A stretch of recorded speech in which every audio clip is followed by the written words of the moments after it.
This is an internal call.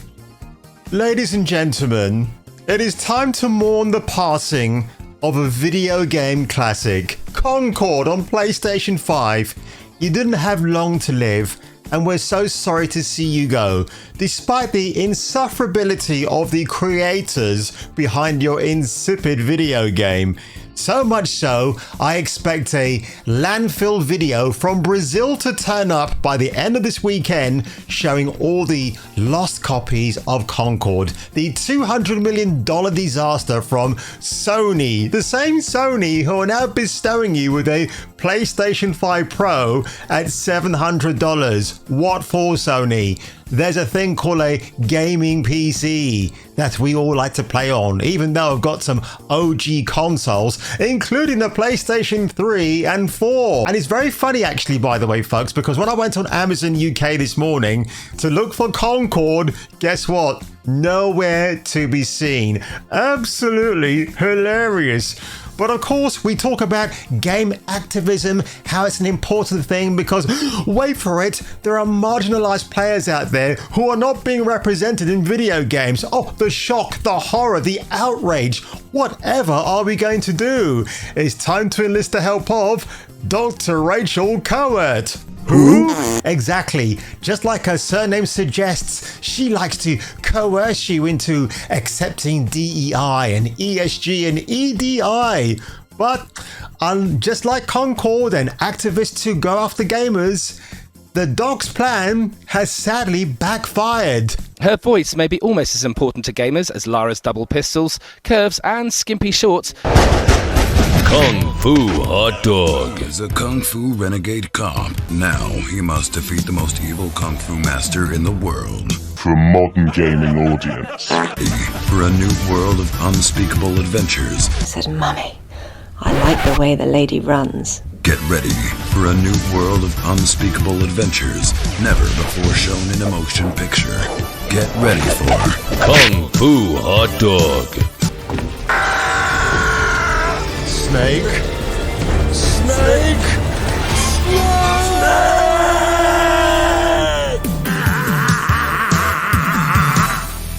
Right? But before I get into today's story, folks, the BBC Newsbeat article from September the 3rd from Tom Richardson, you know, that simpleton who interviewed the creators and cast member from Dustborn about what's going to make that game so great and what sort of backlash are you going to expect, rather than talking about the game development, how it plays, what people who might be curious about the game can expect when they put the controller in their hands for the very first time. No, all Tom talked about here in this god-awful Newsbeat article for kids was the last part here about why Concord did so badly. It received mixed reviews from critics, with many praising its graphics and incompetent gameplay, but criticizing its failure to offer a new take on the looter-shooter drama. Absolutely, because why didn't Mr. Richardson go into the awful character designs where all the biogs showed pronouns, including a male robot speaking with a male voice is a he, them, or they, them, which is absolutely retarded beyond belief.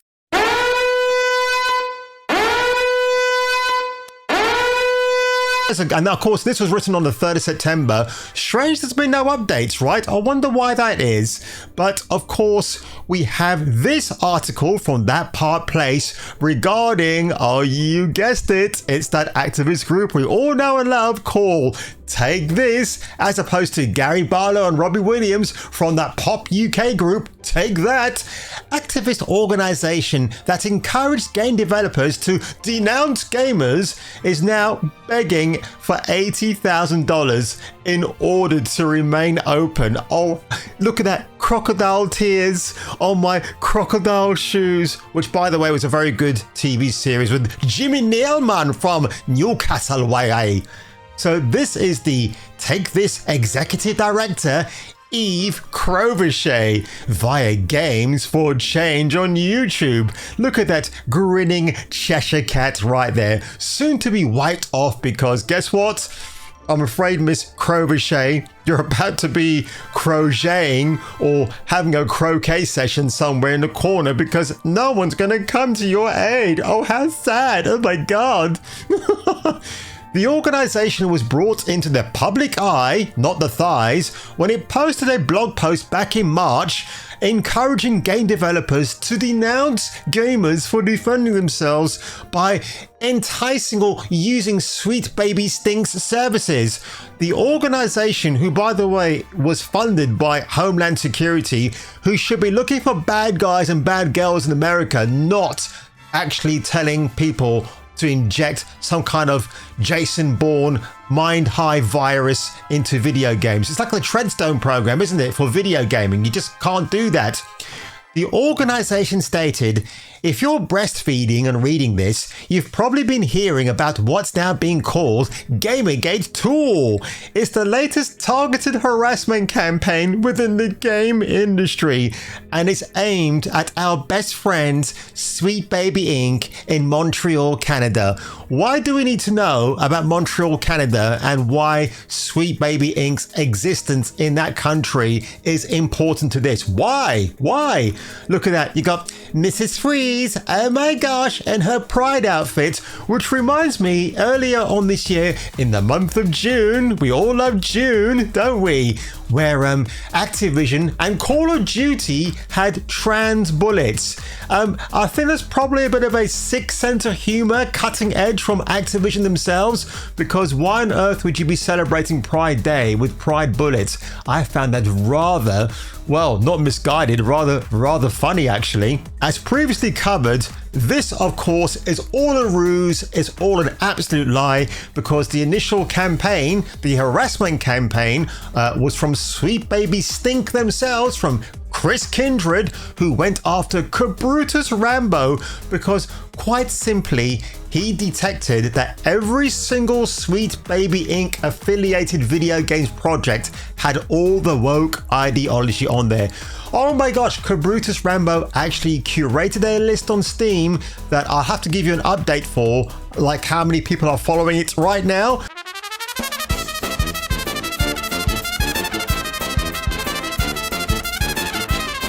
Just because he did that, Chris Kindred contacted Gabe at Valve, who obviously runs Steam, and said, can you take away this guy's gaming library? And Gabe obviously gave Chris Kindred the big fat finger and said, F you, which was hilarious.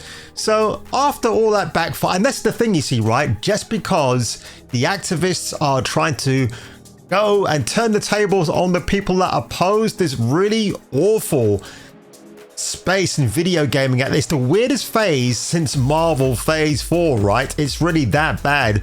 But of course that failed, and obviously Cabrutus Rambo saw a bit of an upsurge with his YouTube channel as well.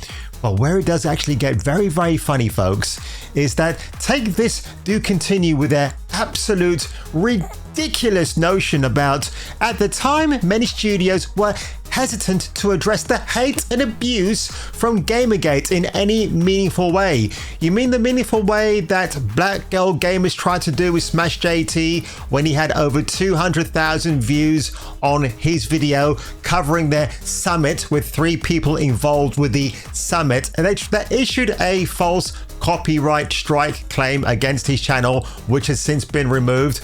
But I'm under the impression that if you do issue a false copyright claim against another content creator out there, your own channel can actually be removed. So why didn't Team YouTube remove Black Girl Gamers off the YouTube platform? I find that very bizarre, but rules for them, but not for thee, right? The reasons varied, but usually the hesitation was born out of fear of losing profits or concern that taking a stance would attract the attention of the Gamergate mob. Oh, how dare you. Again, that reminds me of Concord, right? The developers. that a lot of them don't even like video games. So why have they gone in there and taken away somebody legitimate who could have walked in there, who knows about coding a game and making really fun characters? I guess maybe those truly talented developers out there didn't want to be within 5 feet of Firewalk Studios because they can see how the Western video game industry at the moment is actually imploding on itself. It's really, really funny. Again, Sony PlayStation 5, who think that the PS5 Pro is going to be an absolute game changer for them when they're being mocked and ridiculed online. I think it's so funny. Hate, harassment, and toxic behavior has no place in video games.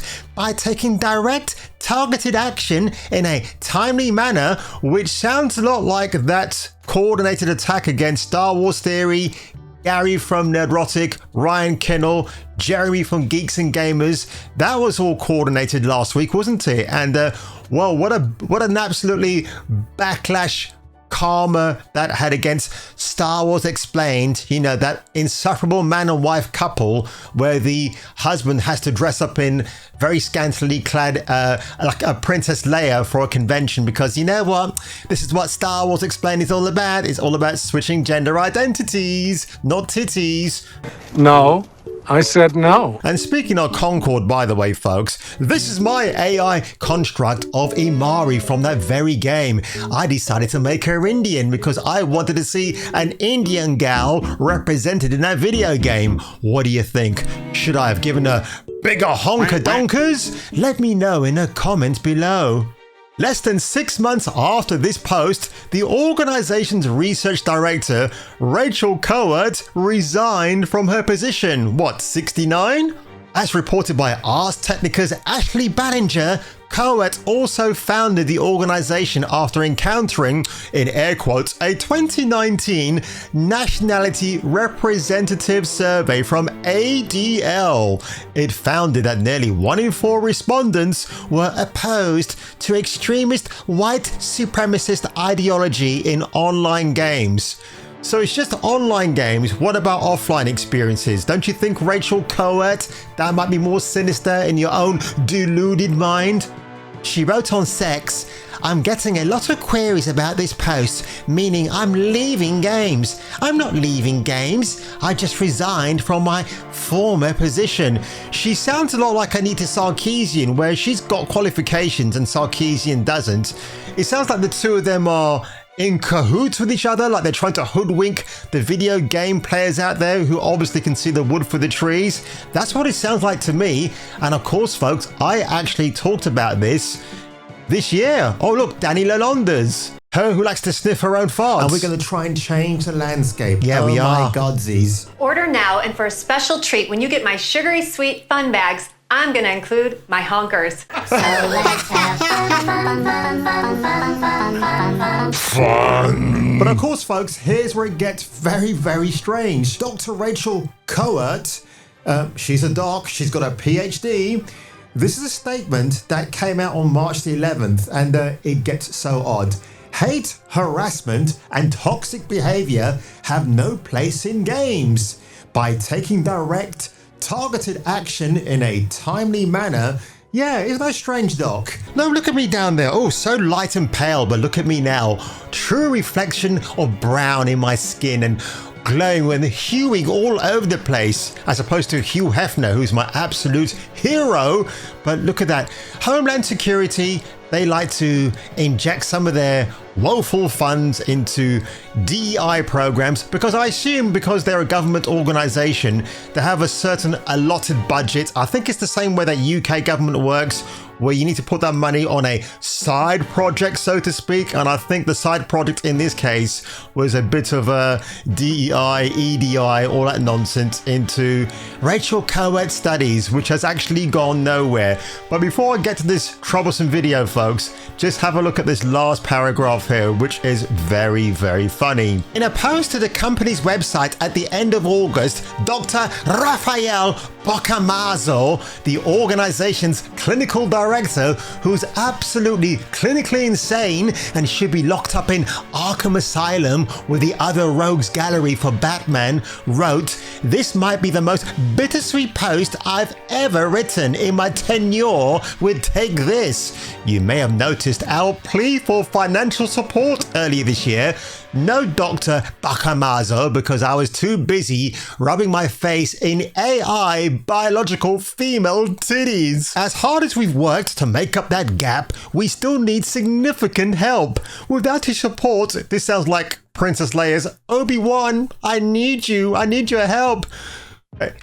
Without your support, Take This and all of our impactful programs, you mean DEI and ESG, right, will cease to exist. Well, from me to you, Dr. Bocamazo, have a fart on me. But alas, ladies and gentlemen, here we are. This is Rachel, Dr. Rachel Kowert. She's a psychologist, and her channel is called the Psychgeist. Rachel, you absolutely kill me. That's actually rather quite good, actually. I have to give her that one. Look at that. 13 upvotes, 1 dislike in 3 weeks. When you start out on YouTube, you'll get views like this if you're making niche commentary. And I often have a rule about my video channel right here, which is if, like when at the beginning of this year, when I was getting more views, I'd often say, hey, if I get more than 50 views in an hour, my video is going to do well. Nowadays, if it gets more than 300 in an hour, I'm doing okay. But here we go, folks. Let's look at this hit reel, not tit reel, from Dr. Rachel herself. Here's the games in 3 minutes. Cool, no problem. My prediction for games for the next 20 years is that they will continue to change and shape culture for the better. I'm sure they are. Digital games are cultural assets of influence, and if you've seen me on any stage in the last year, you've heard me say that exact phrase and share this exact slide, and that's because games not only reflect culture, they create it. And I think over the next 20 years, we're going to see greater intentionality in harnessing the power of games in this way to change and shape culture for the better and change the zeitgeist or the zeitgeist.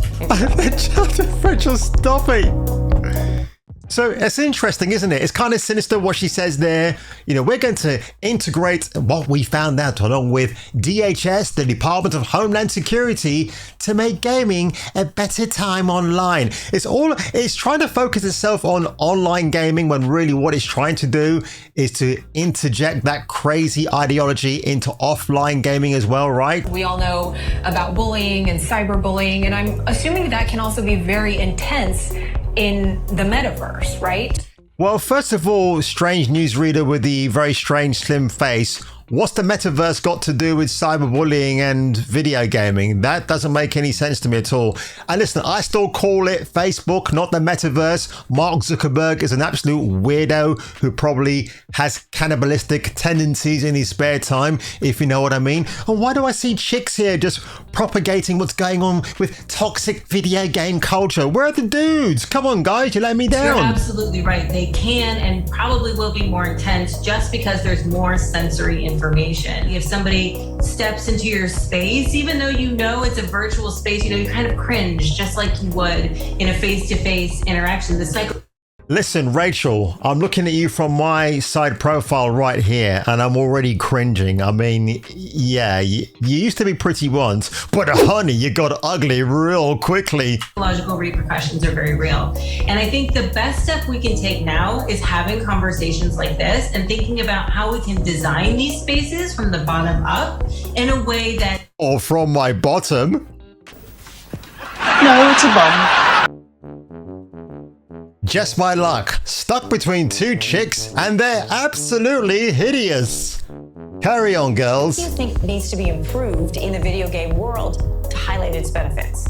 When people can see themselves in games, when games reflect the beautiful diversity of the world, they make better games and in turn make more engaging, more fun spaces for us to just have a good time. So more of that, I would say. Hello, Rachel. I'm the stand-in presenter today because I've got a rather small head.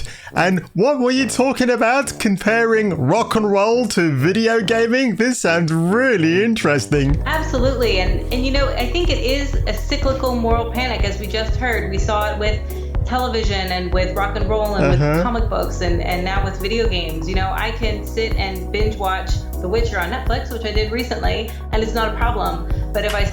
Oh, The Witcher is not a problem because it's got diversity when the actual original folklore from Poland is all Caucasian. Here's to you. Now, tell us how you're doing. Way to go, Rachel. It's so amazing you would actually say that. Oh my goodness me. Well, ladies and gentlemen, I thought this video was absolutely hilarious. Honestly, because this strange lady here, the doc herself, what's up, doc? I guess not very much, I suppose. Now, when Rachel talks about rock and roll and its demonic influence on impressionable young women out there, she's talking about Elvis Presley, Elvis the Pelvis, because it's not about the fact he was just this rather intoxicating individual on stage. Elvis wasn't just a pure white dude, he had Cherokee in him as well, which against the backscape of white America, well, mainly that would be a problem. But why is she bringing in comic books and films? And then, of course, dear old Witcher, which has Henry Cavill as its lead actor, was not a problem. This woman is an absolute problem, and I do like talking like this, folks, over the shoulders of a rather butch man himself, which will be me, of course. But ladies and gentlemen, if you did enjoy this video today and the absolute lunacy that is, oh, we need to raise $80,000 by the end of September or our DEI funding will soon be defunded. Well, good. Serves you right. You deserve everything you get. Now, if I were you and if you were me, and you wish to come back for the next video, make sure you hit the like button, make sure you subscribe, and I'll see you seeing me on the return for my next video. Proved in the video game world to highlight its benefits. When people can see themselves in games, when games reflect the beautiful... The whole goblin-like spirit. Did you see? That's why I call them goblins. I did. These are literal goblin forces we're up against. And I feel sorry for them. Rolling down to Dallas, my wheels provide my palace. Off to New Orleans or who knows where. Places new and ladies too. I'm BJ McKay and this is my best friend Dan.